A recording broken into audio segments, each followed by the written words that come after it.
Tuesday days. Okay. Thanks. All right. I appreciate that. Not really.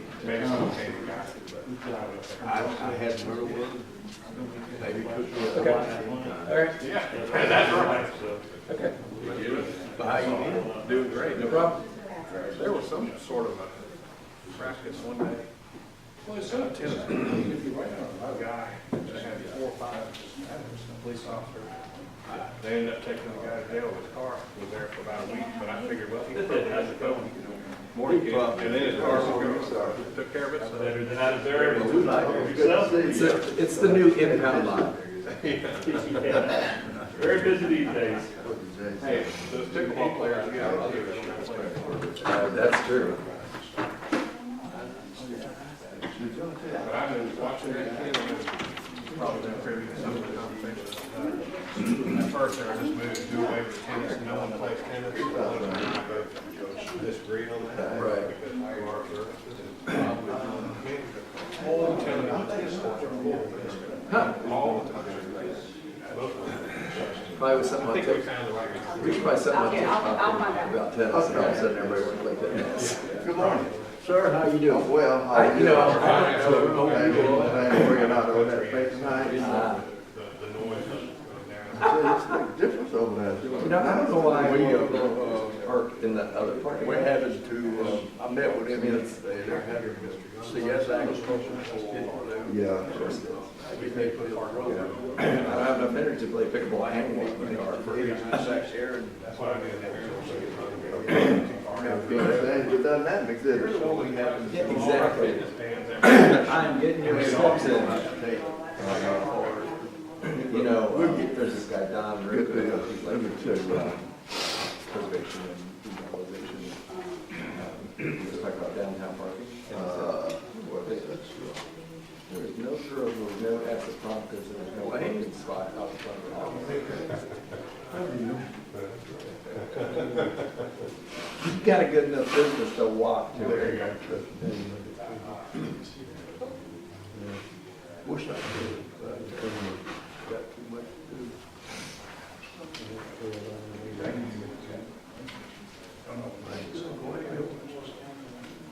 Okay, so I'm gonna get straight. Good night, sir. Yourself? I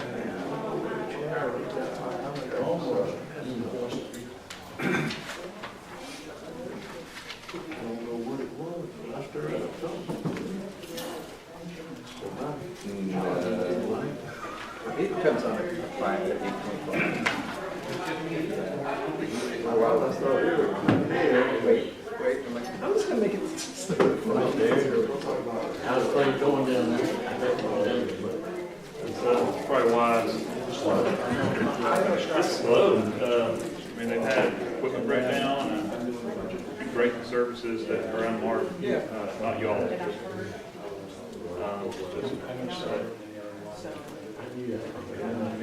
Yeah.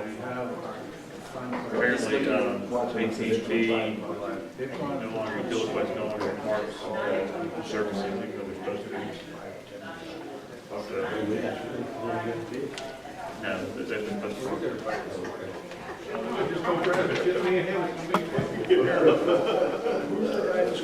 We'll be in and out before you know it.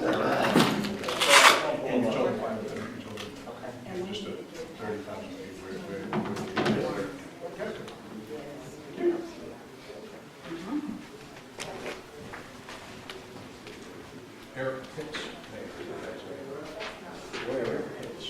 Yes. He's the guy that, records, he had everything. He had, he hit me in my. You all right? Oh, yeah.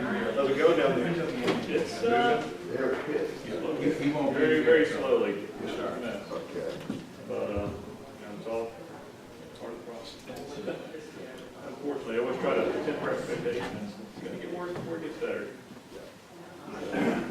They stopped calling me though. That's good. Yes. Maybe.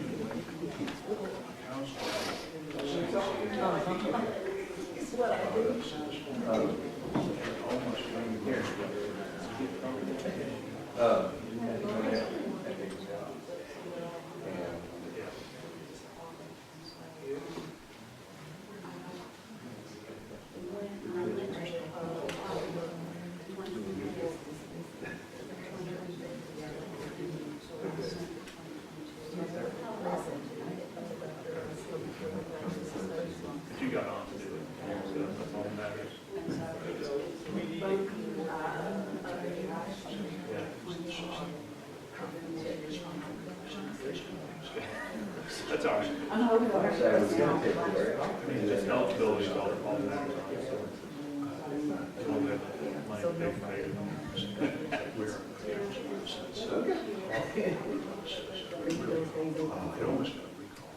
Really? I think that's still gotta go through the legislature.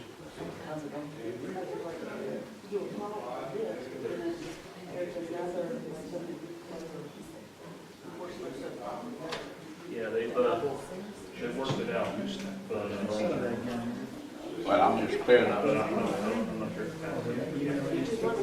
Yes, sir, I get They it. have to, we'll have to. And if I have it, it's like, say, Morning, Eric.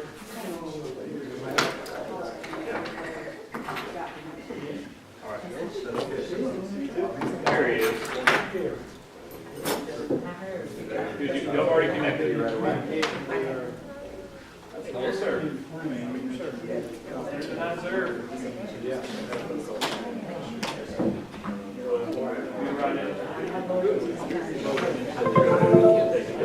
how about this? There's a visitor with you, have a non-stop class. This is super country. They set up a book. You got some books.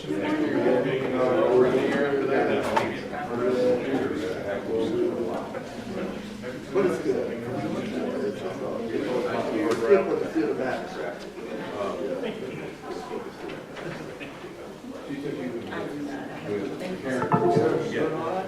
We've got, Deborah, we've got a board or something. We've got to get a complaint or some type of situation. Okay. Please, good morning. Good morning. How is everyone?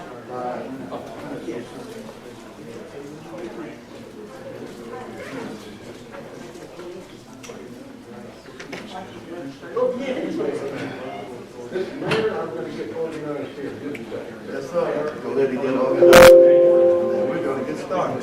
Making all that wreck. Sorry.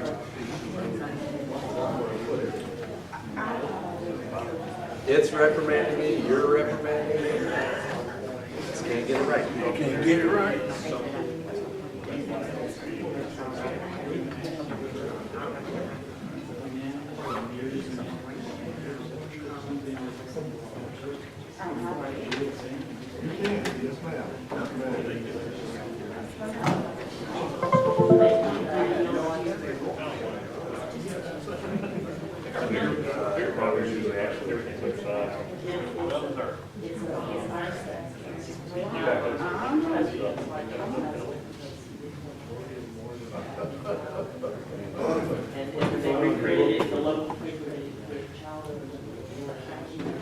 As long as you can online.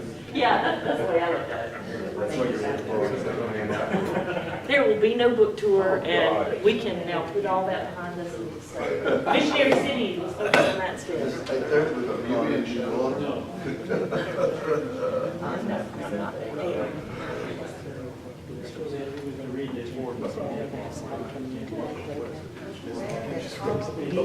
Has John, Good morning. We're gonna call our meeting to order.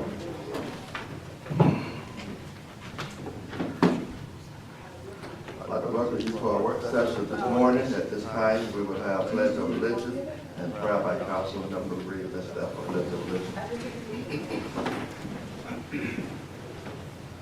I pledge allegiance to the flag of the United States of America and to the republic for which it stands, one nation, under God, indivisible, with liberty and justice for all. If you would like to pray with me, please remain standing. Dear God of us all, we thank you for this day, a day that you have made, a day that we shall all rejoice and be glad in. We're thankful this morning for your grace and your mercy and your unmerited favor. We're thankful this morning that you woke us up. And now we're thankful that you have allowed us to come together once and again to make decisions on the city of Madison based on the citizens and not ourselves. We ask you to give us wisdom, knowledge, and understanding of what's set before us. We ask it all in Jesus' name. Amen. Amen.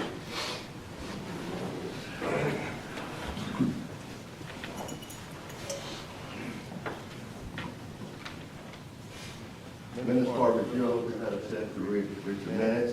the work session of December the 1st, 2023. A call meeting of December the 1st, 2023. A regular meeting of January the 8th, 2024. And a call meeting of January 12th, 2024.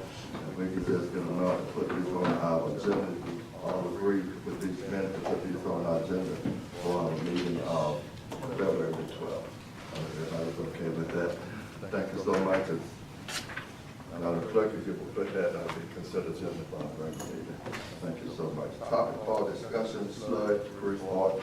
John, I think you're going to start this off for us. Yes, good morning, Mr. Mayor. Good morning. Mr. Wayne Gann is here this morning to briefly discuss the need for a sludge grease ordinance. Some time ago, the city had an ordinance drafted, but it never seemed to get approved. And Wayne, with all his expertise, remains concerned about the impact that sludge and grease have on the operations of our plant, and I applaud him for that. But we wanted to introduce this whole concept again. We have a draft, but we don't want to get into the weeds today. We just want to see whether there is support for having Wayne work with the planning department, legal, and other staff to adopt an updated ordinance. I think it's crucially important in terms of the future operations of the plant, as Wayne will attest to, and I hope that you will give this positive consideration so we can step forward. Now, I've been in cities that have adopted these ordinances, and the million-dollar question is how it's implemented. You want to make sure it's fair to the business community. You don't want to just wave a wand and give them 2 months to adopt something that's very costly. And I know Wayne is sensitive to that. We've already talked about it. So we'll discuss a fair and reasonable implementation plan as well. Wayne, would you like to join us and give us some background?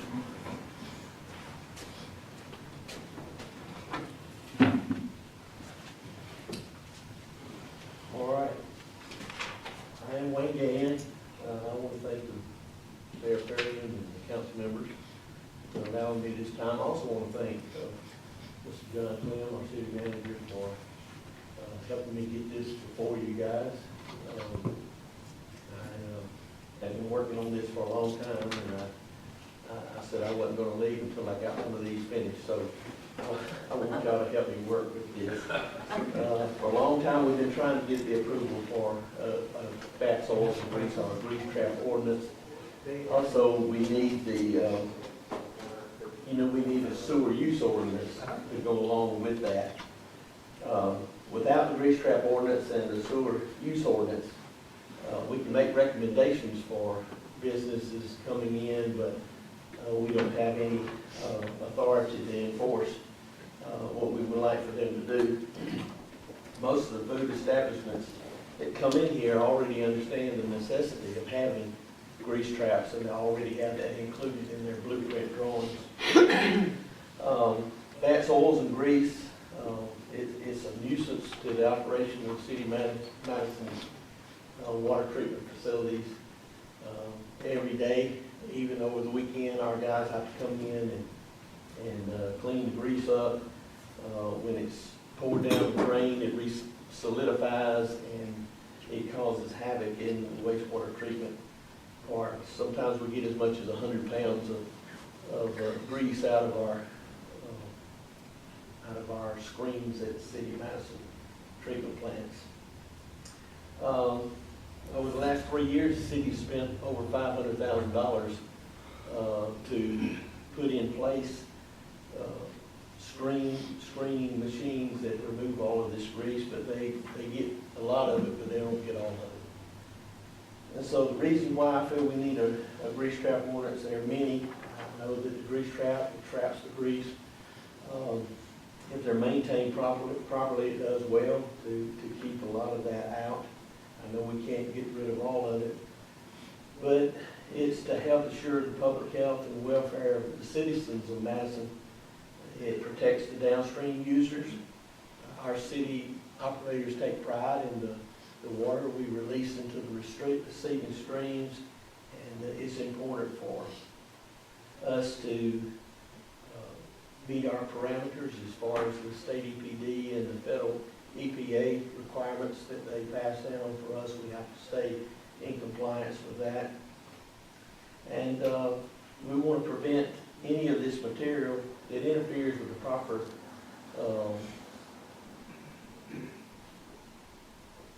work there at City of Madison's treatment plants. I mean, it's difficult. The fats, oils, and grease is a gruesome task. Removing it is time consuming. It gives off foul odors. It has harmful gases. One of them is hydrogen sulfide that is associated with that, with our pump stations, that causes the breakdown of the concrete in our manholes, and we have them cave in. And, it messes up the integrity of the infrastructure as well. Pipes bursting. Our utility departments, they're out there every day. I mean, we have blockages every single day, and 99% of them are caused by grease. And I know that we think about the food establishments that come in. Perhaps they're the biggest one, but it's really the individual homes where people pour the grease down the drain after they're cooking while it's hot. It goes down the drain and solidifies in the structure. And over time it builds up and causes blockages. We're having them all over the City of Madison. And so it affects mostly our treatment at the sewer plants. We have biochemical oxygen demand. We got chemical oxygen demands. The grease is nasty. It picks up needles and stuff and razor blades and brings all that stuff to the water plants. And so it's really a dangerous thing. And our departments are jetting, they're vacuuming, they're unclogging sewer mains, even in the middle of the night. And so it's gotten worse and worse over time. When this happens, a lot of times we have major spills. A major spill is any untreated water that reaches the streams or the state waters. If it's over 10,000 gallons, it triggers a mandated sampling event that would have to take place in over 12 months. We just finished with 3 of those that happened last year during the rain events. So far, we haven't had any this year. Hopefully, we won't. But I would like to see the City of Madison adopt a similar grease trap ordinance to the one I presented to Mr. Clem. But it needs to go through the process, and there'll be a lot of things that need to be changed. And some, I looked back over it last night with John, and there was some spelling errors in there. I'm not a writer. I was thinking this morning, I am a preacher, and it's hard to do a 10-minute sermon. But I would like for the City of Madison to take this problem seriously, because right now we have one of our plants that all the bugs died yesterday. We're having to reseed the plant. All of this happens by people dumping things into the waste treatment facilities. And so I'm asking you to take it seriously and help me find ways to educate the people, the individual homes. We do need to address this with different facilities that are coming in, the hospitals, senior living establishments, multifamily developments like Canyon Crossing and Carmichael Commons. We have one at Canyon Crossing, which we took that one on, and we're having to pump the grease out. And we pumped it out 2 months ago, and it's already 3 foot deep of grease on top of the manhole right now. And so it's really costly for us to have to do that. I'd like to see all of these, have to do and implement these into their building projects. I understand it's going to be an added cost, as Mr. John said, for the construction of these facilities. But I think it's important that they be held responsible and initially put grease traps where they are necessary in the beginning of that building project. I know that there are many things you've got to consider. John mentioned the time frame for establishments, food serving establishments that already are in business, but they don't have grease traps. And I know that's going to be very costly for them, and we'll have to extend that out, to try to give them time to work that in. And I don't know whether there's any help for them to comply with this. We also have some businesses that have grease traps that are not properly maintaining them. And so Mr. Philip Malcolm, our code enforcement man, he's helping us with that. But there's just so many things that problems that it causes. Every compliance issue that we have with our wastewater treatment plants, it causes problems with. And so I'm just asking, I'm putting it before you, and I'm hoping that y'all consider that and help us get this done, before I leave here or before you give me my picture. Is there any questions? Okay. I recall a recent report by Officer Malcolm, a code enforcement report, where he listed a whole bunch of inspections he did, I think at the restaurants that have existing grease traps. I was kind of surprised that so many were in compliance. I think John told me that you're required to pump it out at less than half capacity, something like that. 45%. 25. Wow. 1/4 full. Got to pump. Interesting. But you said most of the source of the problem you think is from residents. So you're focusing more on maybe requiring grease traps for congregate living places such as Canyon Crossing. And so I think that each one of those buildings need to have one large, maybe 2 large grease traps installed in each one of them. And you would be required to maintain it just like a restaurant would. Just like a restaurant. Yes, sir. You're not anticipating doing this for single-family homes or, okay. Is the information in your proposed thing that evidently went nowhere that I don't recall, maybe you saw it? I don't think it's been on David's desk since 2013. And his desk is in Bostwick? No. I've just been talking with him, trying to get this done for a long time. And one of the reasons why we haven't done this is because of the cost that it's going to bring to the businesses. But they don't have to go and rake those screens with a rake every morning and every afternoon. No, they're just transferring the cost from the businesses to the taxpayers, the city. Was I understanding the state cost is still about $500,000? Could you give us? Well, those are just the equipment that's the equipment that we put in to take that out. To take that out. But, it is time consuming every day to remove that.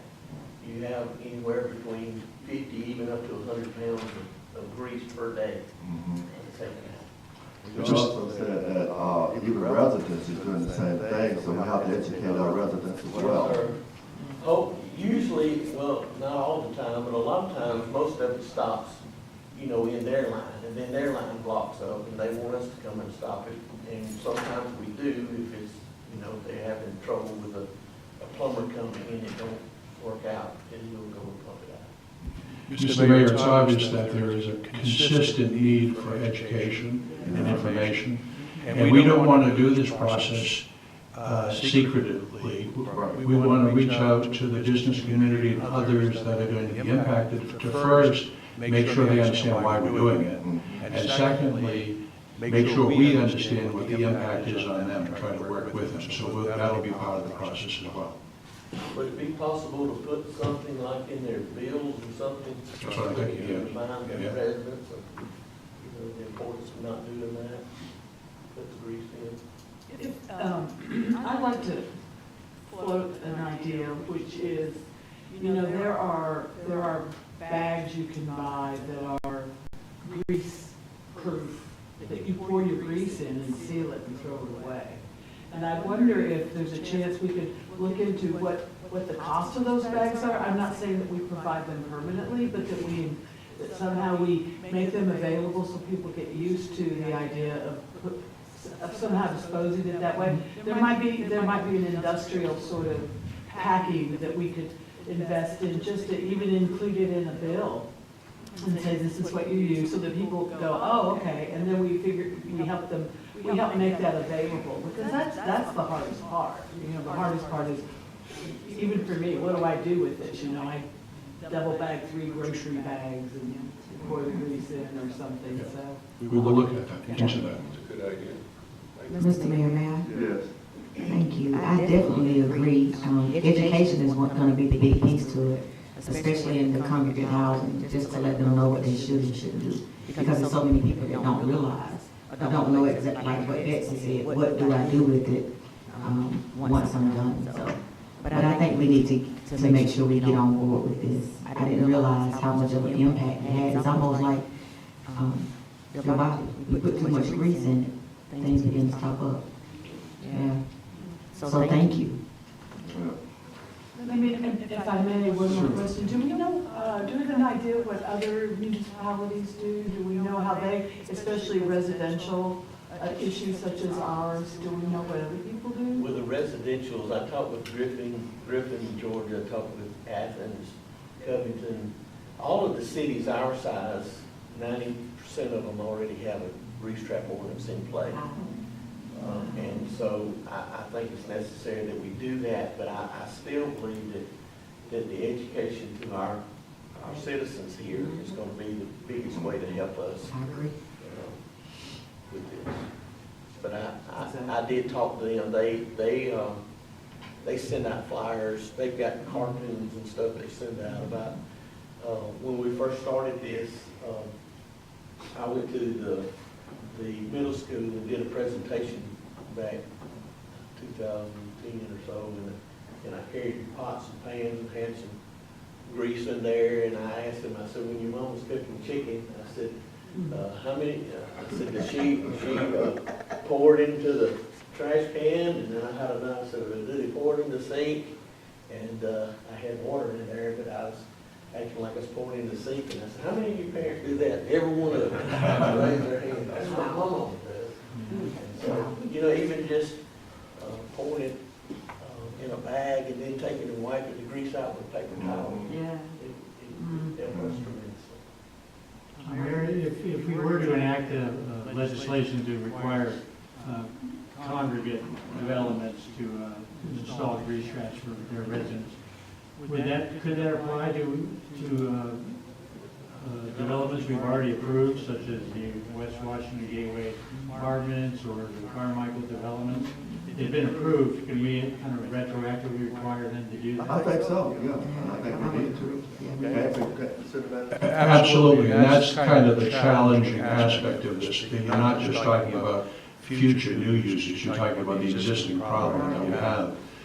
So existing uses would be impacted, we just have to do it in a reasonable and fair way. And it would take time. You can't expect them to just do that. But I give Wayne a lot of credit. He knows how important this is, and bringing it back again, I just think that there's so many other cities nationally that have this. This is not unusual, and we really need it for the future operations of our utilities. Well, thank you so much, Mike. I appreciate the update and the information. Thanks, Wayne. All right, and next, a budget discussion. Believe it or not, it's that time of year again that we begin to look at the fiscal year 25 budget.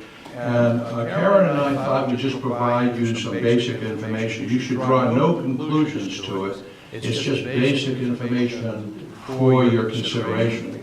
Just as we did last year, I would hope that in the very near future, in the next week or two, that I could set up one-on-one conversations with counselors, because the truth is I put together so many budgets, I can put together a budget with any consideration that you want to. If you want a 5% cut budget, I could do that. If you want a 20% increase budget, I could do that. That's putting a budget together is not the real challenge. The real challenge is to know what you want that budget to be.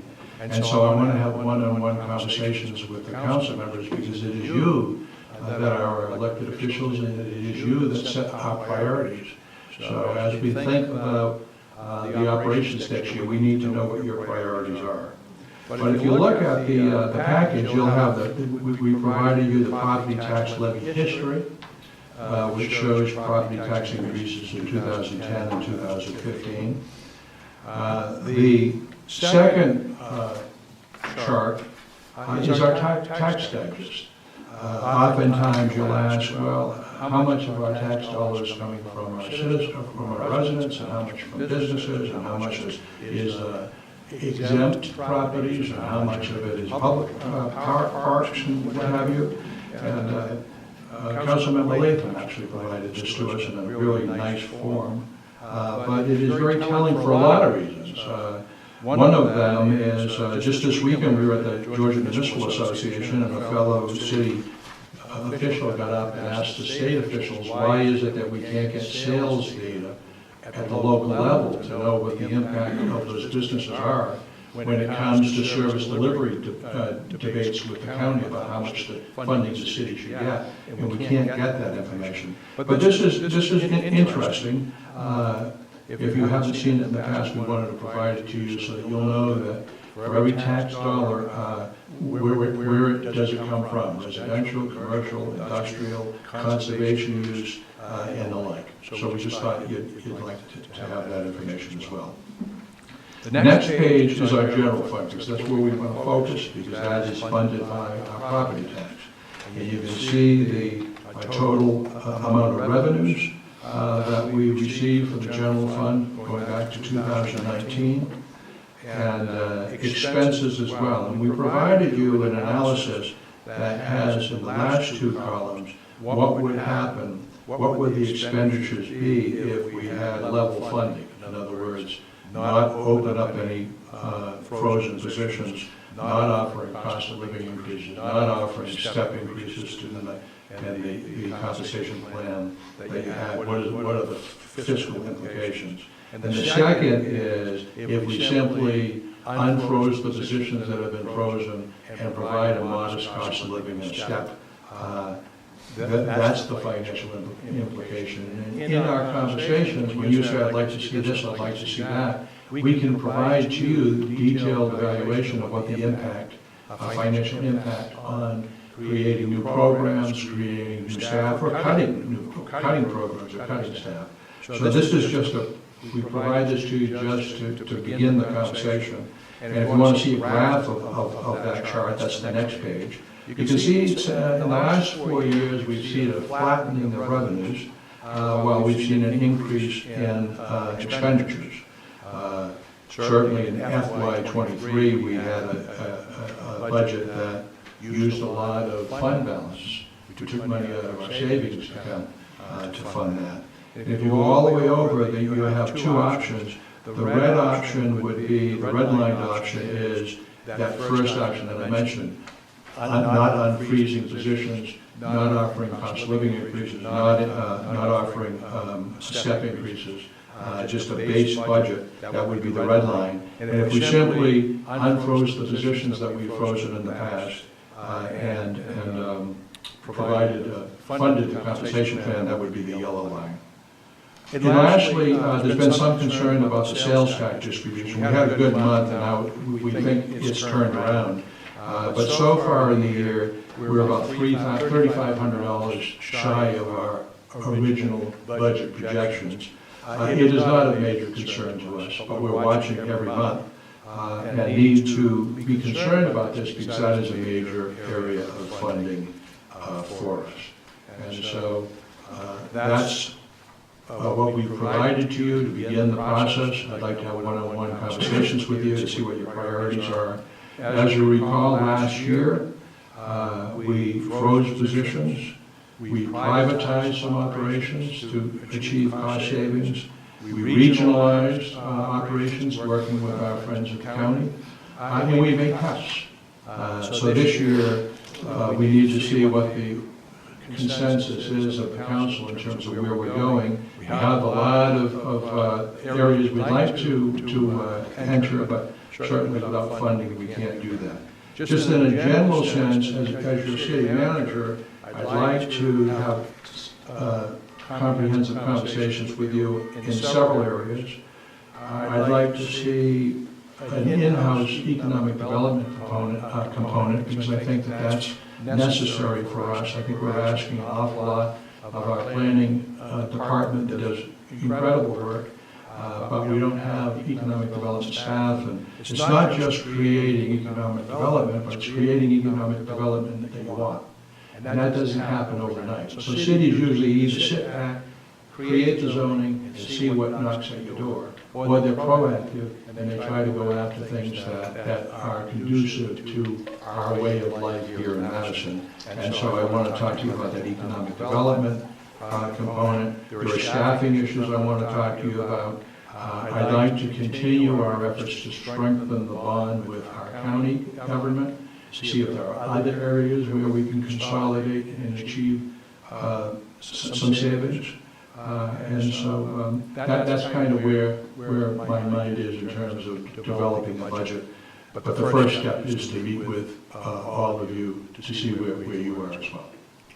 So, John, can you meet with, would you like to meet with 2 council members at a time? One or two would be fine. I just want to keep it small so that we can have real conversations. Mr. Mayor, Yes, sir. I was wanting to make that same suggestion, because that way at least we could hear each other's thoughts. Right. That's true. Going through this process, there's gonna have to be some give and take, different work, and how we can put the good program together. So I definitely would like to have another council member. And maybe do it 2 or 3 times, so we Absolutely. can all get together. Actually, we'll leave it up to you, John, if you want to meet with. Okay. And I love the idea of switching it up. And so that by the time we're through this process, you've heard every one of your colleagues' thoughts. I think that would be very productive. So no actions being asked for other than a willingness to meet with me starting next week, and I'll reach out to you for that. And that's all I had in that category, Mr. Mayor. Right, and I know that you guys are already beginning to work on the budget, so I guess the quicker we can get this done, the better it's gonna help. Very good. Thank you. Mayor, can I ask Karen a question? So as I'm looking at, there's been no property tax increase since 2015, so it's 9 years. When I look at that second page of the property tax, the increase that I see there since 2019, that's strictly on the increased valuations on the digest, right? Yes. Which is obviously something you can't count on forever, or even another year or two. So the difference from the, okay. And then the last prior increase was 5 years, 4 years prior to that, 2010? Yes. That's what, okay. Thanks, Mayor. Thanks, John. Thanks, Mr. Mayor. State of the city update. We just want to remind the members of the general public that we would be delighted to have our citizens attend our second annual State of the City Address, which is going to be on March 14th at 6 p.m. And I think Ms. Herman has provided invitations to every member of the council. Feel free to, and if you'd like that invitation in electronic form, if you'd like to send out invitations through email or something, we could provide that to you as well. But we'd like a nice crowd, just as nice as we had last year. Mary, did you have anything to add? We're working on it, and we're certainly, I think Patrick talked to the council members as you came in about your day, when you would like to meet with the council members and your party, so we're looking forward to it. Mayor, can I kind of break protocol here? I wanted to, do you mind if I go back to this one question for Ed on this stuff? Forgive me for being kind of slow, I know we're on the next agenda item, do you mind? Go ahead, Yeah, I just kind of wanted to know, Ed, what you thought from the report that you so wisely provided to us. What do you see on this that we should be paying attention to, do you think? Basically, what I did, I wanted to see our tax digest was, varied so that we could support. But if you look at the city, 53% of our taxes come from residential. That's a very high percentage. And so, how can we help that? Well, we can help that by getting some industry in. We can help it by creating other income producing things, because if you'll notice the distribution of sales tax, 78% of the county's sales tax is produced here in the city of Madison. I mean, 70 of the property tax. So that's where the sales are being generated. Different things like that. Okay. Well, thank you. We're obviously not getting 78% on our SDS agreements in terms of sharing. Yeah, John and I had this conversation when we were going over it. We're maintaining and providing the infrastructure and making all that available. And I know it's always been based on population, but with that being said, if we had growth, it should be in the city, because that's the only way we're getting more sales tax. It's hard to see, but that's what it is. If say 3,000 people move here, and we're getting about what, 21 now here? 22. If 3,000 people move into the county, that'll go down to 18. And it's always going to be that. We are the county's cash cow. I'm sorry. Well, I think every city struggles with this as well. Oh, yeah, we all struggle with Well, it, every city but struggles we need to with figure that. out how to work with it. And, Mr. Mayor, one last thing. I think as we go through this budget, we need to start educating as a citizen. In other words, I mentioned this before, we need to be upfront with them. If we could tell them we're losing $500,000 for the traps and stuff like that, you'll see why their taxes are going to go up.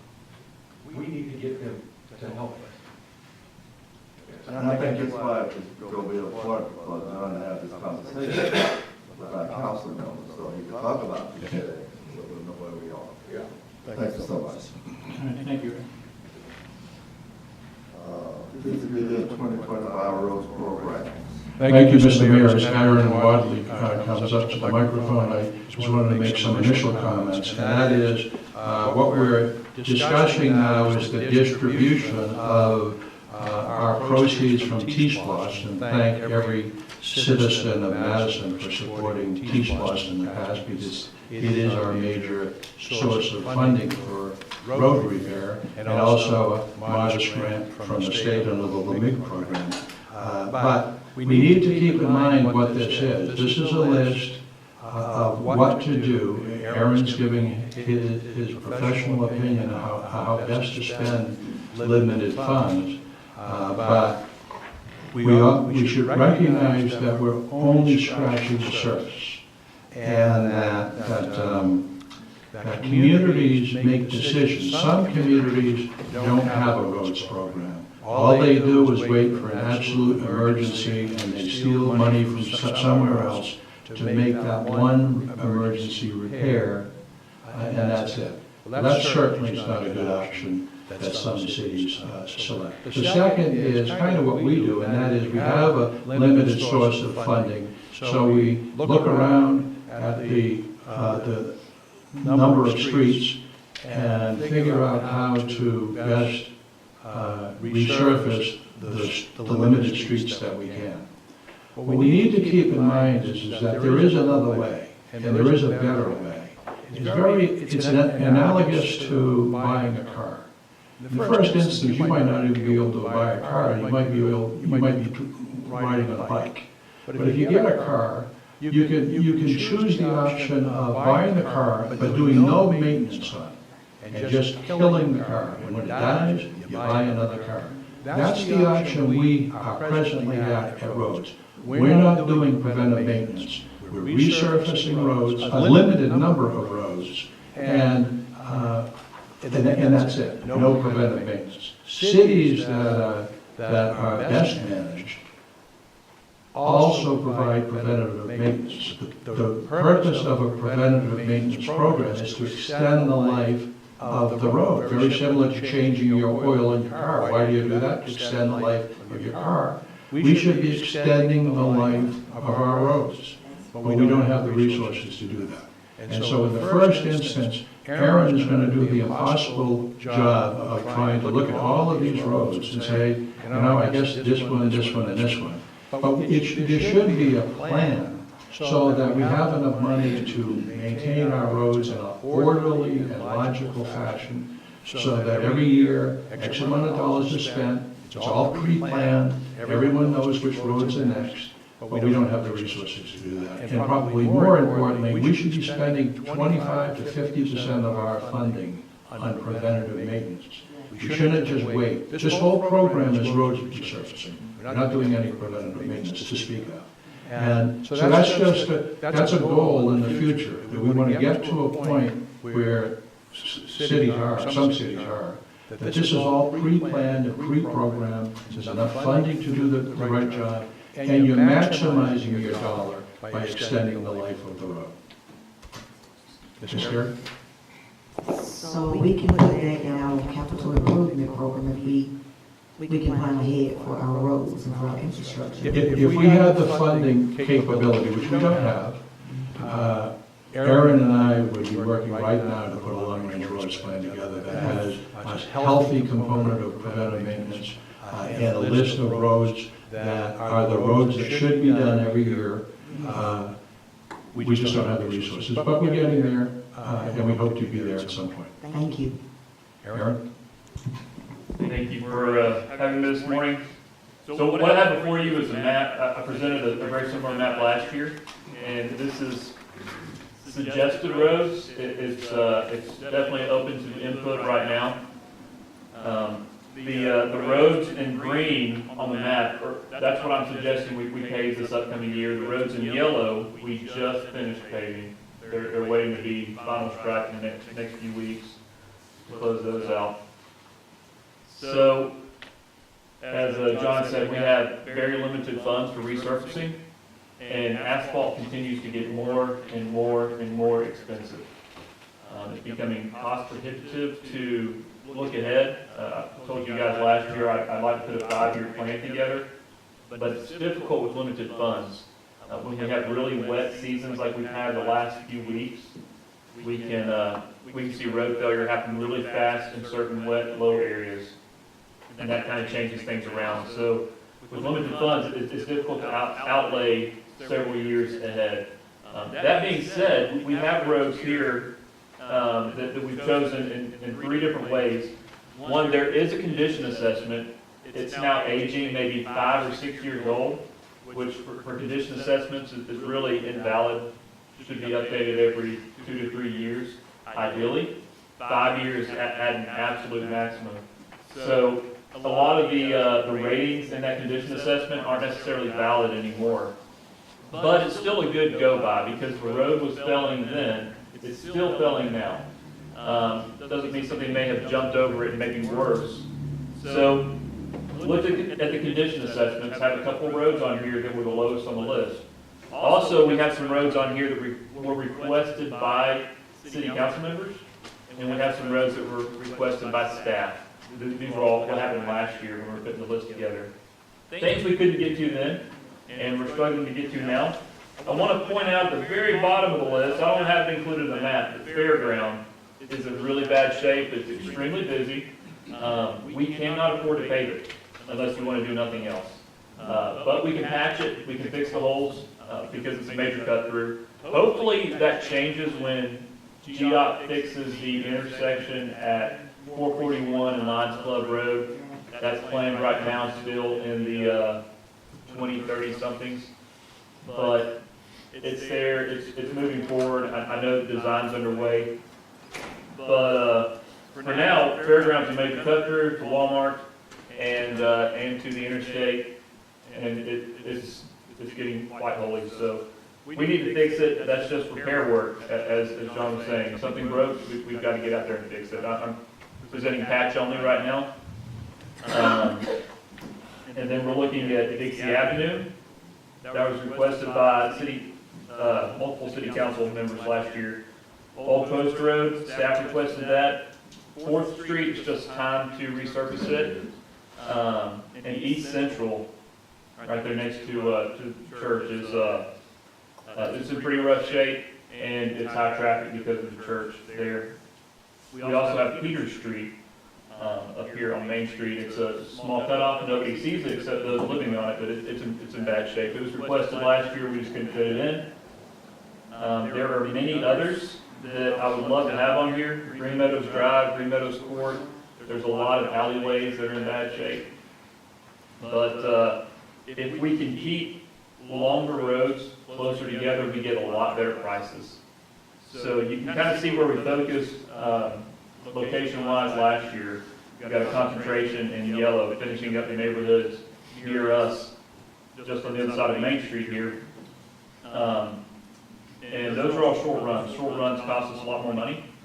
So if we get a few long runs this year, we may get better prices, and then we can go pick up alleyways and short runs again next year. It's kind of hopscotch year by year that way until we can kind of figure out how to do a longer plan with maybe some more funds in the future. But this is what I have open to suggestions now, or you can go through John and we can adjust this list. This isn't set in stone. This is just my suggestions based on what I've seen. I have driven not every road in the city, but most roads. I would suggest that we update the condition assessments. I did look into that. It's maybe 2 years ago that they wanted about $15,000 for condition assessment program. We can just run all the roads, and it is going to automate distresses in the pavement. We can. It's probably going to be a little higher now because of inflation. We're probably into the low 20s on that, and I can get a price for the future. The county's looking at it as well, but they're not motivated to move ahead on it necessarily at the moment. So I think the city has definitely a much different program and a lot less money. It would be to your benefit to have that condition assessment, so we can be a little more objective going into these things. Now, one ray of hope that we learned this weekend at the Georgia Municipal Association is that the state legislature is considering doubling the local municipal infrastructure grant, the LMIG program. And that would be good. It would allow us to add another road or two or whatever. But we're not looking for a vote today. We just wanted to present to you Aaron's recommendations. And maybe when we get together on the budget, you can also give me input in terms of his recommendations. Can I also mention something else we got to think about real quick? We've got several gravel roads in the city. Just aesthetically, do we want those to stay gravel? Maybe we want to pave some, maybe we want some to stay gravel. Staff is asking those questions, so I'm just relaying what staff is asking right now. I want them yeah. I think that's the feeling. Part of our history. Yeah. But we need to hear that from y'all, so. But that also, I think, if I may, it also depends on which gravel road you're talking about. Not all equal, I don't think, in terms of Absolutely. allowing. I don't think they're high maintenance right now either, so it's kind of responsive, but isn't a major cost like long gravel roads that we'll see out in the county. Another thing that's being asked about is ditches, shoulders, drainage in the road. T-SPLOST funds can be used for that, or we can get a stormwater program like we've been discussing. I don't know if this is a good time to bring Eric up. Y'all probably have some questions about the roads. So how long does the patch last? You're gonna patch, I understand, Brown Road, how long does the patch last? Because when those big trucks hit those patches, they're gonna be coming up.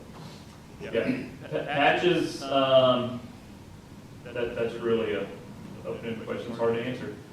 Patches alone aren't ideal because they begin to separate from the old asphalt. They shrink at different rates, and the old asphalt will crack away. So you ideally want to get that pop fairly soon after. Also, when you add 1.5 inches on top of the patch, it protects it. So we're going to patch only. There will probably be some failures in that, especially on the industrial side south of Lions Club Road. And we'll have to go back and do that again before we resurface. But it won't be all of it. It won't be extensive. It'll just be isolated areas. So if we patch only, there will be some patches that don't make it through the long haul. But we would have to do some deep patching like around Lowe's, that back entrance there, all the trucks current. It's in really bad shape. And just south of the Public Works campus has some really bad areas where the road's all alligatored up. We'll probably do a little bit deeper patches there. Fairground north of Lions Club Road, we may do wider patches because that's mostly passenger vehicles there. We also have I'm sorry. I was just going to ask a question to John. Didn't you tell me us one time we had 36 miles of road inside the city? Something like that? I think we're closer to 50. 50. I'm trying to drive all 50 every day to look at it. You know, I think knowing that number, we should be able to develop some type of budget on the amount of miles travel, kind of get an idea of what it costs just to do good maintenance. And then I think we would probably like to budget that annually for the maintenance. 2 years ago, you were getting just over 2 miles for around 400,000. Yeah. Now we're just under 2 miles for 450 plus. I mean, that's part of the issue with long-term projection. GDOT has over $1 billion in road work programs right now, and it is keeping prices extremely high on this part of the state. Yeah. Asphalt is a petroleum product, is that not right? And that's another issue. Petroleum keeps rising. I heard you were more interested in walking the 50 miles. Well, I do that. As part of Aaron's presentation, we also have here today Mr. Eric Pitts, whose company has been retained by us to do an overall survey of the stormwater system in the city. And he has a 5 to 10 minute presentation so that we get the latest information on that regard. Again, I'm sorry, Mr. Pitts, can you give me the one question there before? So when I'm rereading her clerk's minutes, it seems that I seconded a motion just a couple of weeks ago in January for a paving contract for Elm.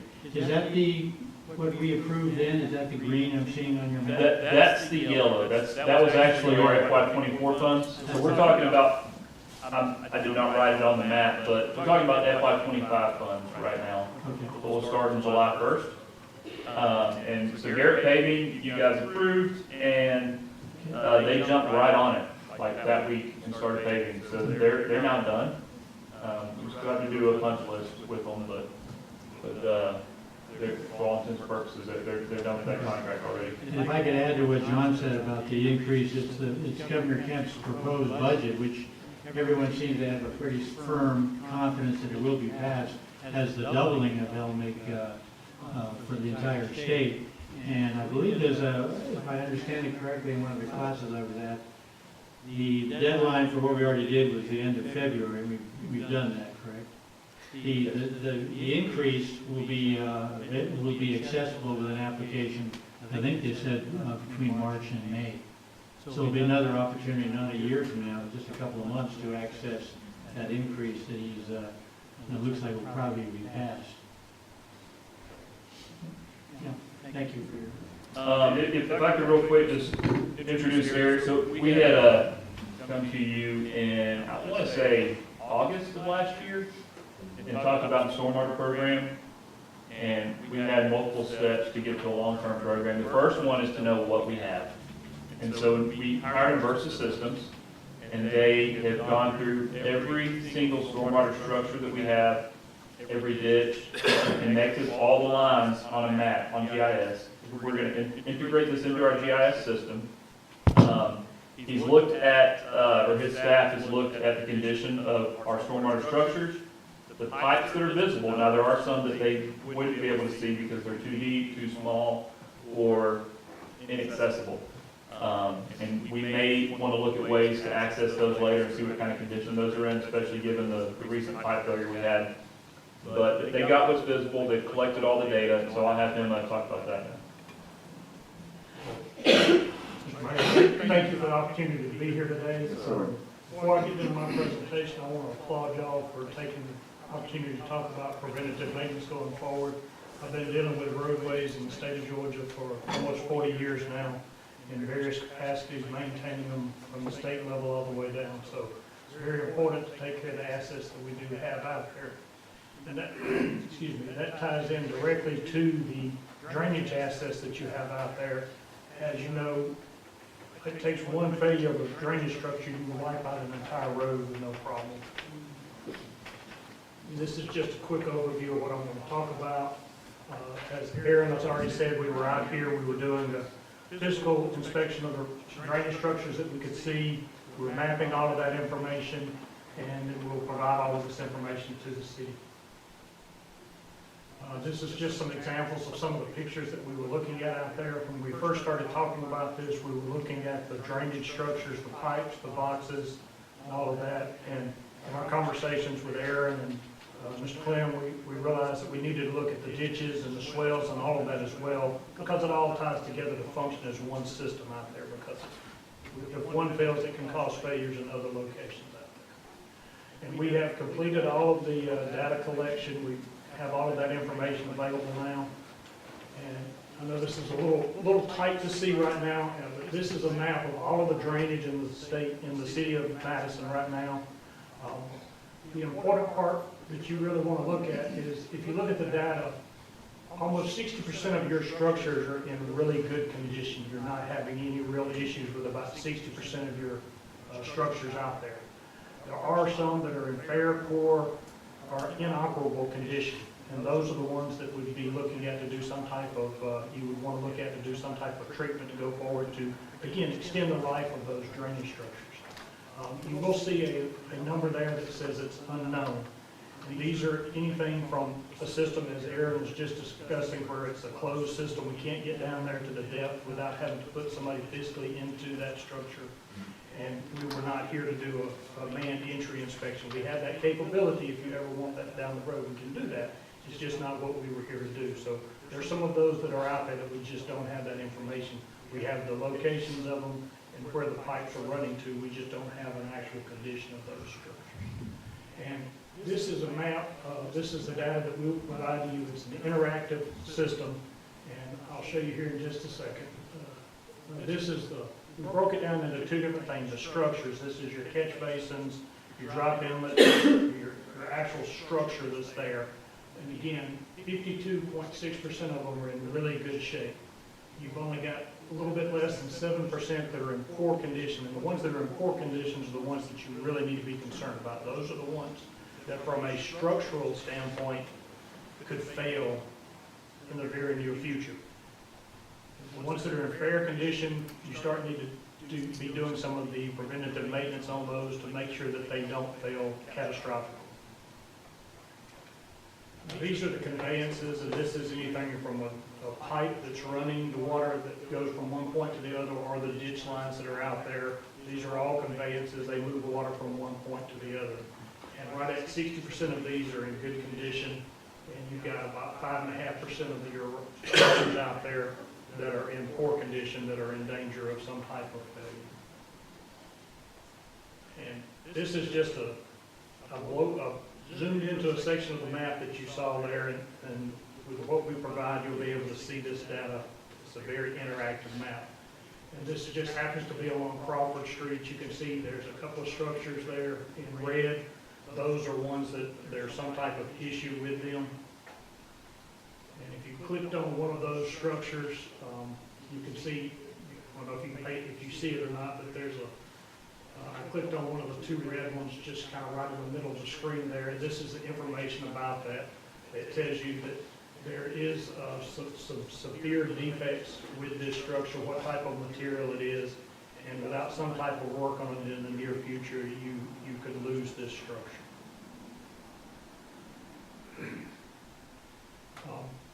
This is, based on our inspections out there, these are some of the things that our recommendations, some of the next steps that we'll be making are the recommendations of what needs to be done.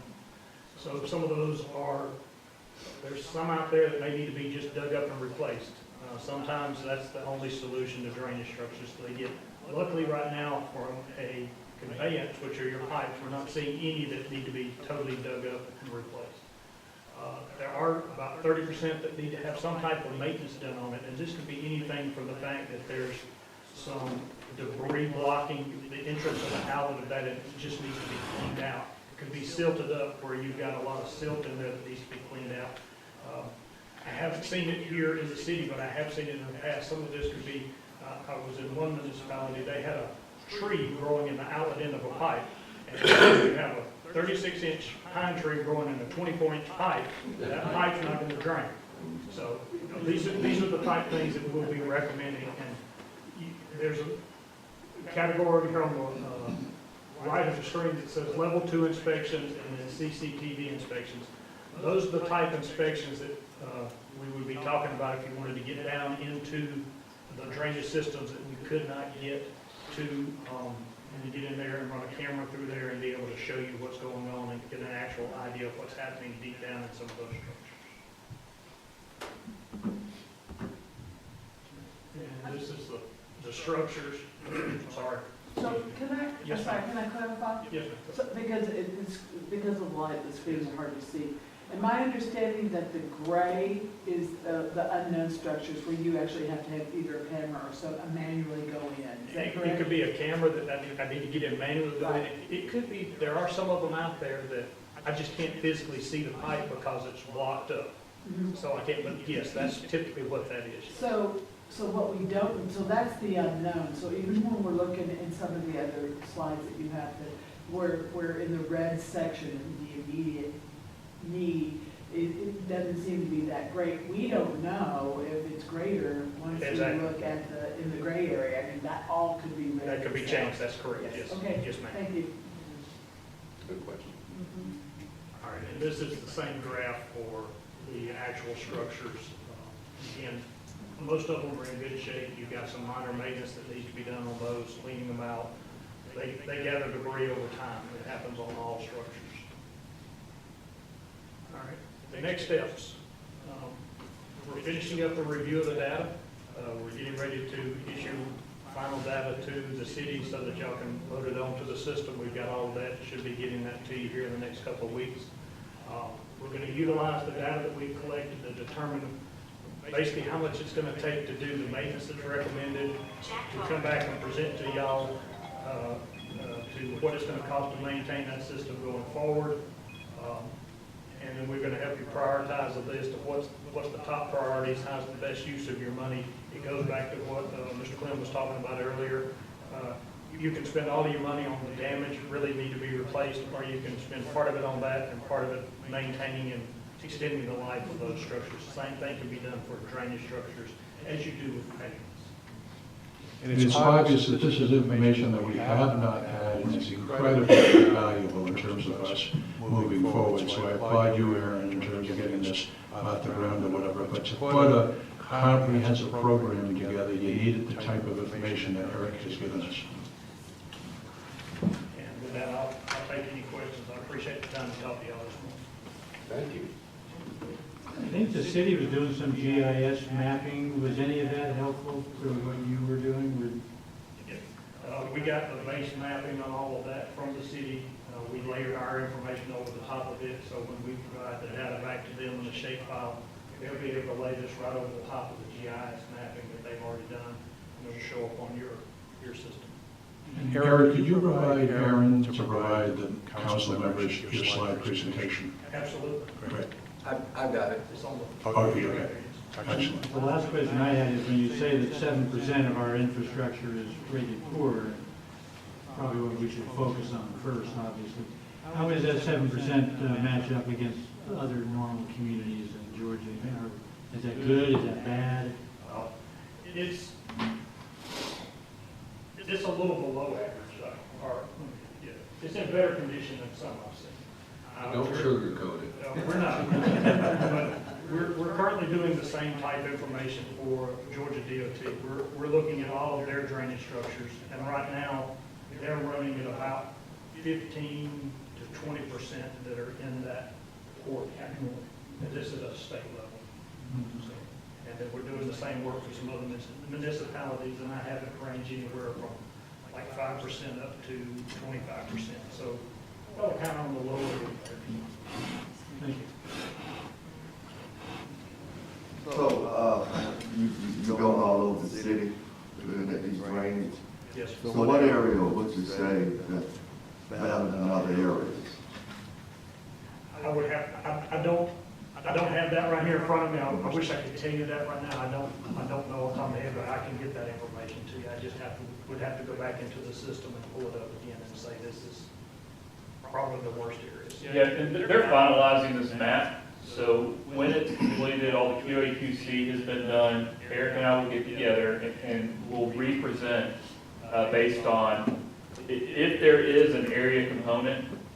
Just seeing the high level of what I just saw, it looks like we kind of have a good dispersion across the city of bad condition pipes and structures, which is good. I mean, we've done maintenance equitably across the entire city, it looks like. If we have some neighborhoods that are worse than others, then that's where we want to focus stormwater funds in the future after we get a program started. Thank you both for this information. Thank you.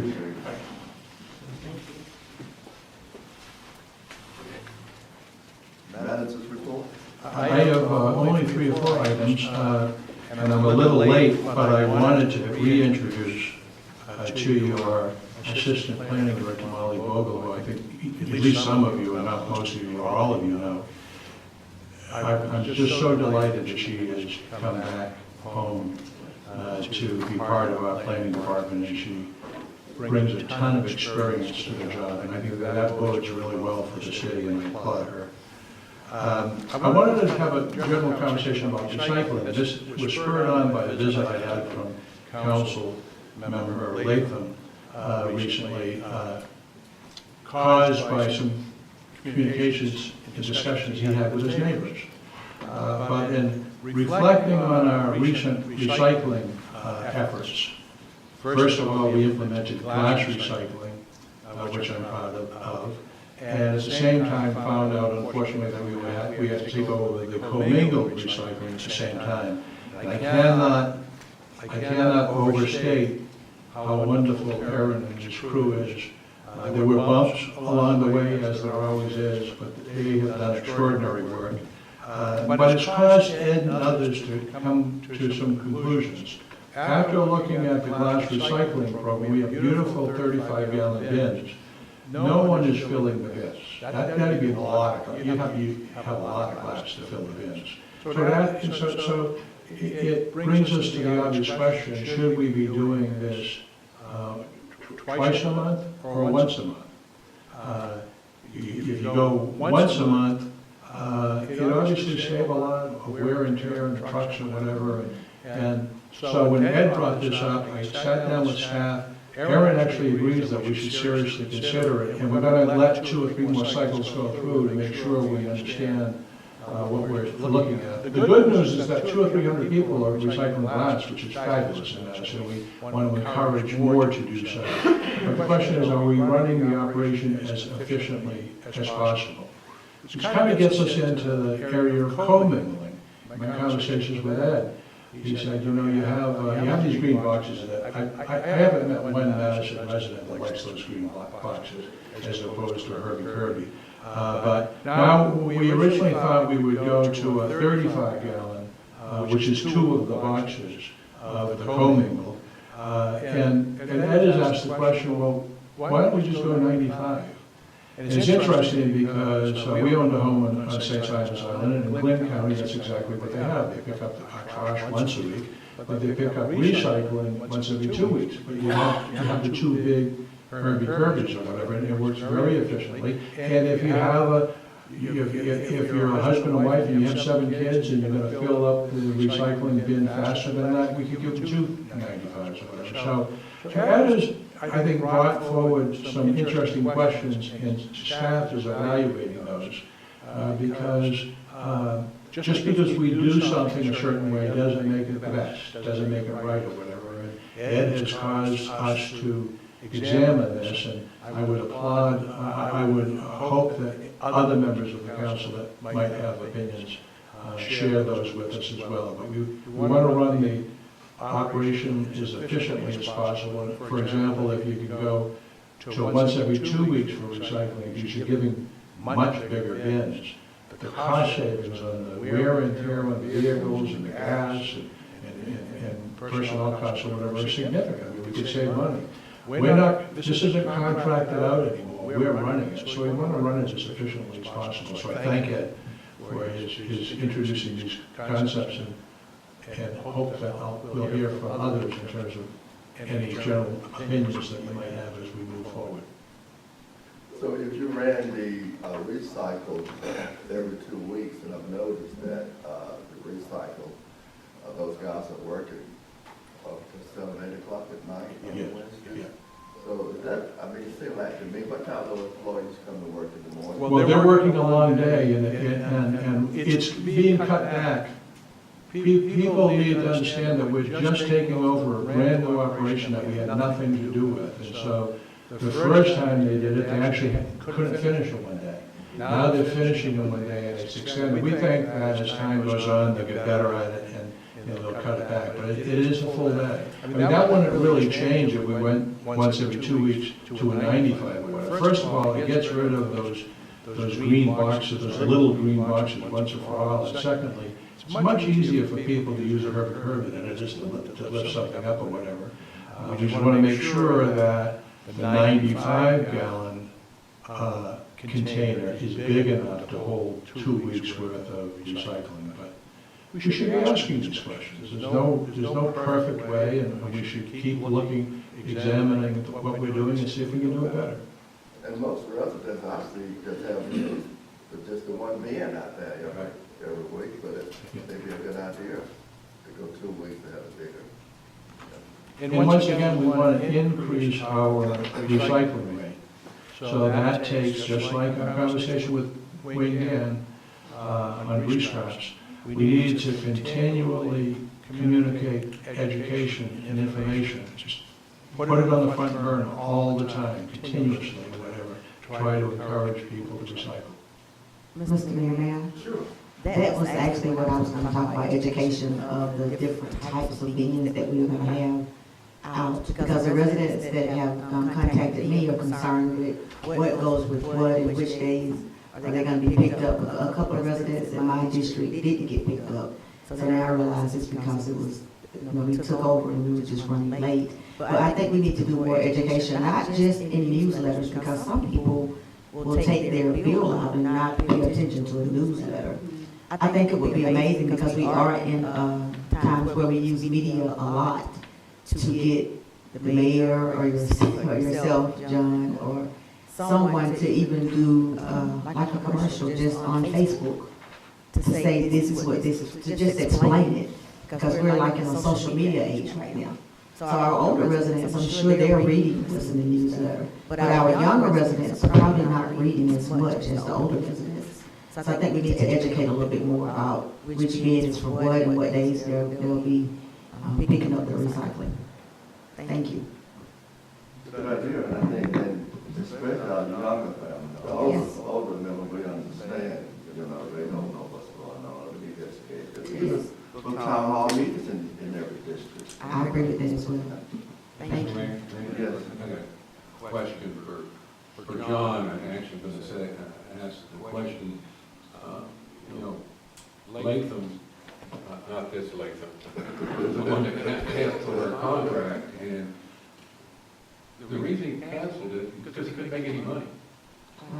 Okay, I mean, that was pretty evident, and so, but I think, John, if we can get efficient and the recycle program is stuff, don't we get money for that recycle when we take it somewhere? Well, it depends on what the market is, and that changes all the time, so. Well, we get something. And the other thing is it wasn't just the fact they couldn't make money, they were having a terrible time keeping employees. And they traveled some distance to even get here, so it just became too difficult for them for a lot of reasons or whatever.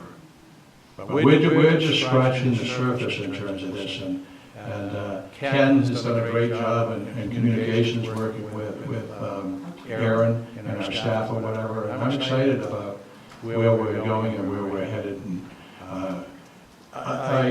early on in my career, I was spoiled rotten because I had a hometown that had a 4-person communication staff. We had a TV studio, we had a radio signal, we had newsletters, and we had all this stuff. And here we are, a small town, and poor Ken's doing the best he can, but he has multiple responsibilities or whatever. But I'm just, I'll die, I'll go to my death never being satisfied that we're doing enough, because I want to do more, and I want to get more out there or whatever. So I've talked to Karen Robinson about this many times, and she's of the same mind or whatever. So we're going to try to pick up the information that are out there, because it's just a constant effort. It needs to be. Yes. You know, and to your point about profitability, your suggestion makes abundant sense, because we're much more likely to be able to at least break even if we're able to run the recycling pickup bi-weekly as opposed to every week. And I think I agree completely. I would much rather see my recycling in that little new glass kind of half-size one. You said 95 gallons. Is that the big one that we currently use for garbage? Yes. Yeah. I like that. For my household, we can produce enough in that smaller glass size one for regular recycling, co-mingle recycling for bi-weekly pickups. I think it's a great idea. It makes a lot of sense to me. Well, can you do a commercial on Facebook? Not write it, but actually stand and talk about it? I can find somebody to do it. Thank you, Ken. I will say that the community garden people, I'm doing a presentation this month for them at the library, so. Thank you. The second issue I wanted to raise, we're 6 months into our new human resource department, and I have to tell you, I could not be more delighted at the things that Karen's doing. She's professionalizing this operation. There was such a need to kind of document things and get policies in place. She also is meeting regularly with employees. They feel that there's a person that they can talk to and vent in confidence or whatever. I'm just delighted with it. But we have so much further to go. In that regard, we're in the process of renovating the building next to us, and the HR department is getting ready to move in, so we're excited about that. We have recently conducted an operational audit. This is the second audit that we've had. We first had the fire department, and now we've done the police department. And so you will receive that at the end of April. But I know that there's going to be a lot of recommendations, and it's not really designed to be critical. It's designed to be helpful in terms of moving the operations forward. A huge problem that we have is hiring, and Karen has been helpful in that regard as well, because it's not about the police department, it's the same for every department. But the old ways aren't the best ways, and we need to employ every strategy possible to try to get folks. I'm just mindful that Morgan County has a lot of people in it, and these are good jobs with good benefits or whatever. And I just am frustrated because I don't think enough people are aware of these opportunities or whatever. So we're going to be working on trying to expand that to key areas. And lastly, I just wanted to remind you that as we go through this moratorium that was adopted on industrial, that Jay is working with Molly and Monica to develop what I call an impact-based system, so that we don't focus so much on what's being manufactured, but we focus on what the impact on the community is, how much water does it use, how much sewer is it going to use, how many truck traffic, traffic is generated and whatever. And so I'm excited about that, and very shortly we'll have a draft before you to consider. Also, the Planning and Zoning Commission recently met, and we had the short-term rental ordinance that all of you have been waiting for. And that was actually tabled because the Planning and Zoning Commission had some concerns. So they're working with staff, and that's going to come back to planning. So as soon as it comes out of planning, it'll arrive back on your desk. There also was a development proposal in Carmichael Drive that was rejected. So my understanding is that that's being reworked as well. If I may, my understanding about the short-term rental ordinance was that we were simply going to add to our current ordinance something that tightened up and defined better what our expectations were for short-term rental, so that no, you know, we were, so that no one, you know, that we could basically prevent the short-term rental until we had something in place. But it seems to me, and I'm sorry, I had delved deeply into it, but it looked like all of a sudden there was short-term rental recommendations coming in about where that could be and that sort of thing.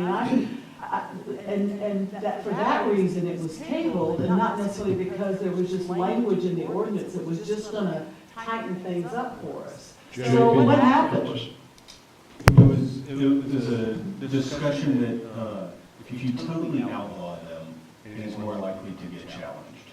And so it was putting them in places that were not in the main residential communities, more in the in-between zones, the P1, P2, which are kind of somewhat commercial anyway, and then out in ag if there were any. It was just kind of not totally throwing them out because it's way more likely to get challenged then. And so it was keeping in the areas of what I heard was the concerns, which is the storage districts and the traditional residential areas.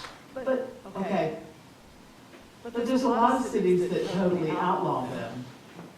And they often end in litigation. Well, and let me say this then. So rather, there's also, for example, it was my understanding, and I think it was there was language that wasn't in an ordinance, that was in some document or some proposal for a comprehensive plan. I mean, basically, I do remember seeing a language that said, you can have short-term rental, but a minimum of 1 month, you know, 30 days or more. That really eliminates, I mean, that totally eliminates the Airbnb, but still allows the short-term rental without us defining, you know, where it can be or something like that. I mean, why couldn't, I think we needed a pure short-term rental policy. But I think that has to be fleshed out fully. And I get what you're saying, but couldn't we, rather than that, couldn't we just simply say, yeah, we're cool with short term as long as it's 30 days or more? Do you think that would avoid more of the challenge that you? Generally, the definition of short term is under 30 days. I mean, anything over 30 days becomes long term. That is the definition. Yeah. Okay. But I think to your point, I thought we were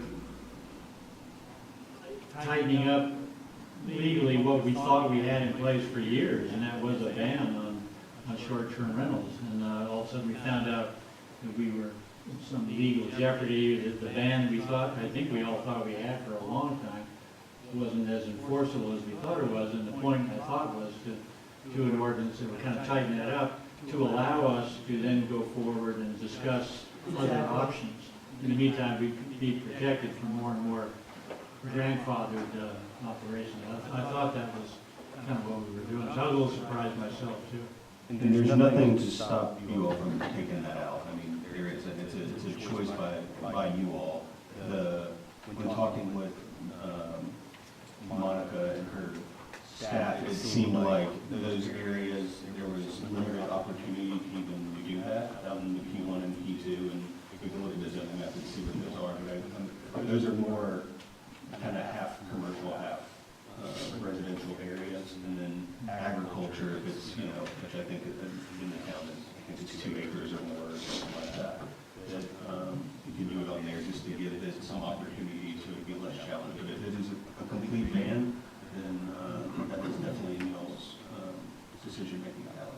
So you crafted it though so that the desirable parts of town would be protected for the time From what being. I heard is the areas that you all wanted to, I guess, protect from short-term rentals. Well, I'm not even sure that we want to protect them permanently. I think the idea also was for us to, because we recognize, I think, just in general, that short-term rentals attract,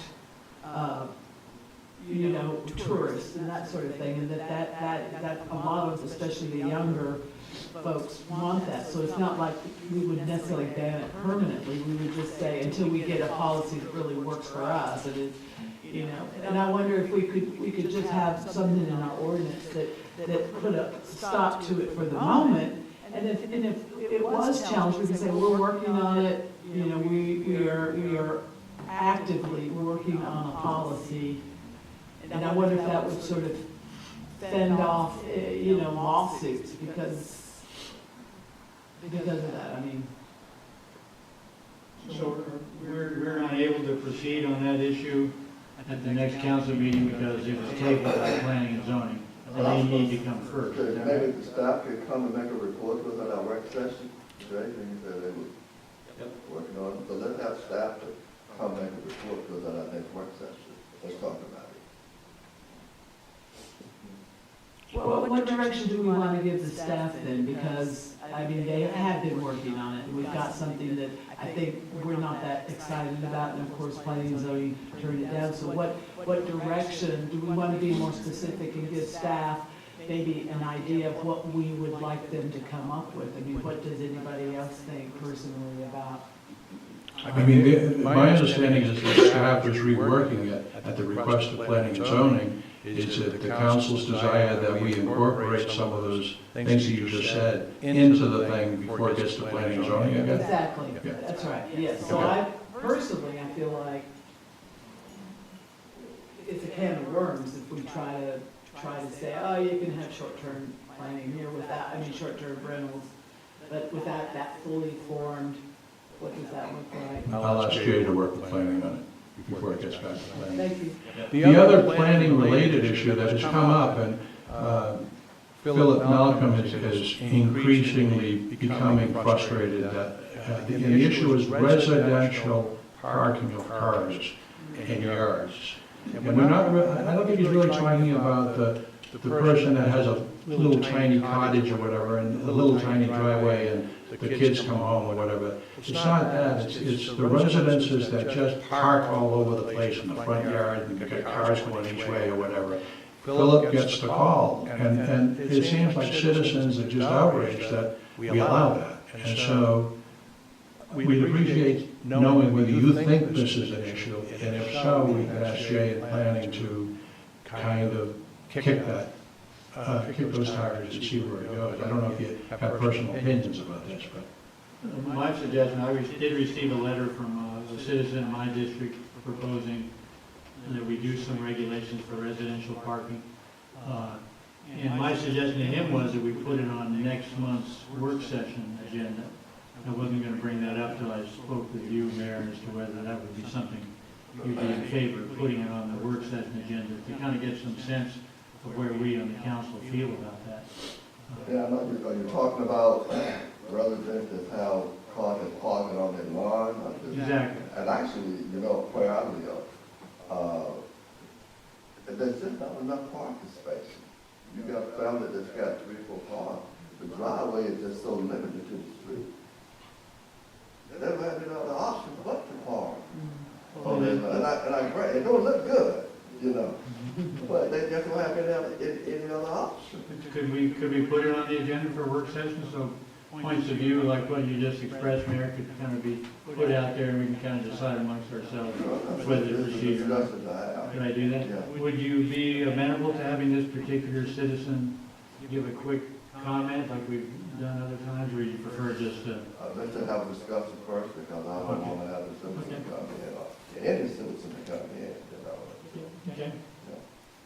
When, I think Mr. Phillips' concern was, the people that are complaining the loudest aren't complaining in situations where there's no options. So people have 3 or 4 cars in their family, and there's no option, or whatever. It's just that, but there are many other instances where people have big yards or whatever, and they're just parking all over the place. And the neighbors are complaining, and they're like, don't you have some rule that if you have a driveway, they gotta use it, they can't park right in front of their door, and I mean, I can have Philip take pictures to show you, but I was actually surprised that some people just don't care, they're just parking all, I mean, it's all over the place.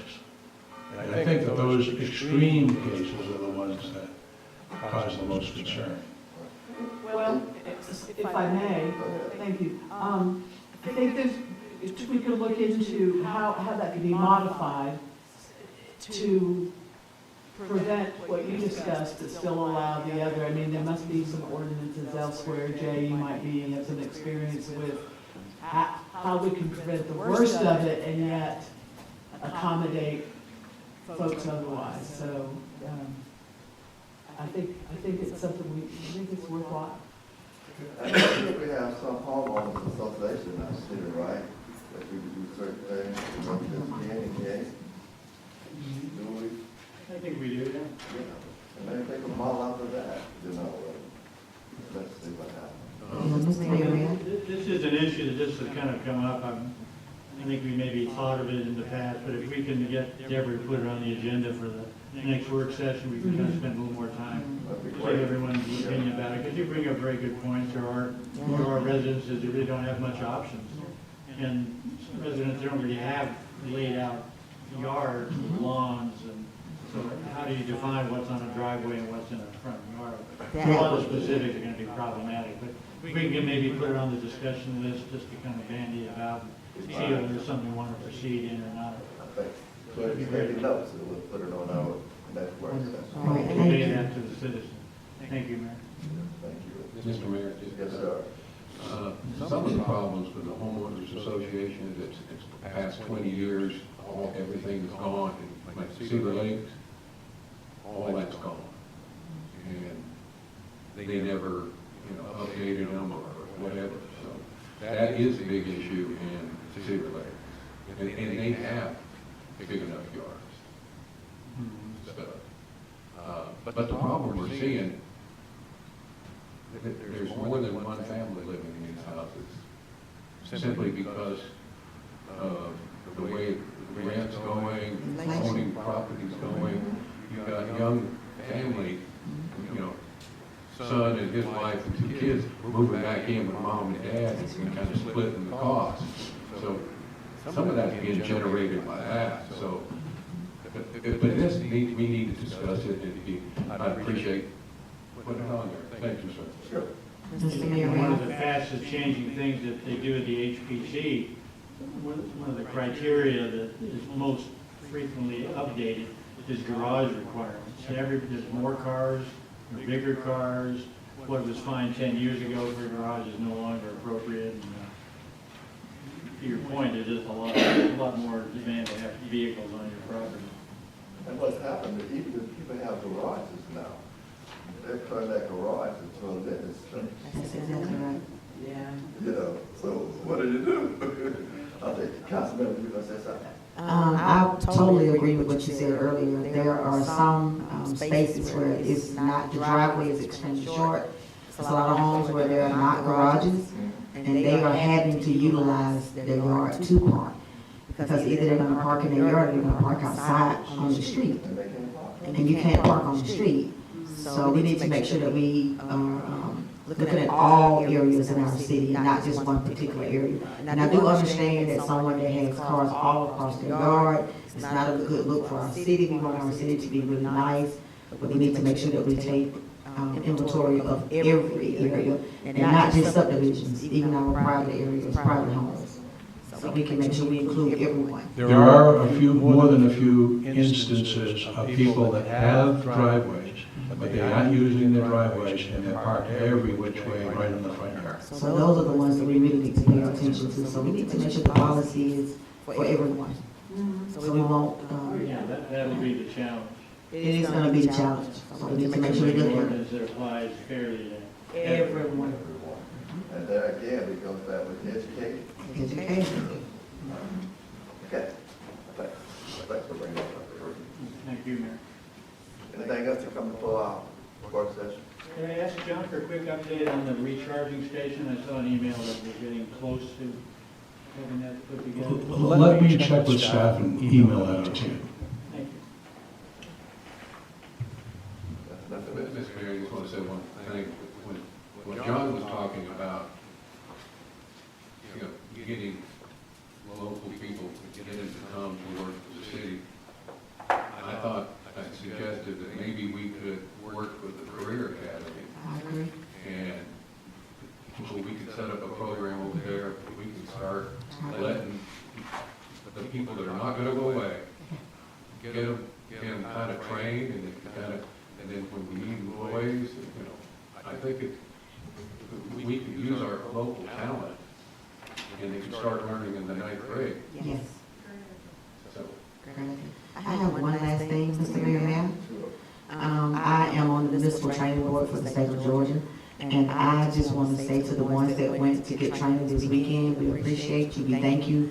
And for the ones that didn't go, I'm not saying anything negative, but we definitely need for more of our mayors and our city council members and our city managers and clerks to come and have training, because we oftentimes think that what we're doing is correct from ourselves. We've done it for so long and we think it should still be that way. But it's time that we get training from the Georgia Municipal Training Board so that we make sure that we're in alliance and in line with what's supposed to be done and not what's usually done.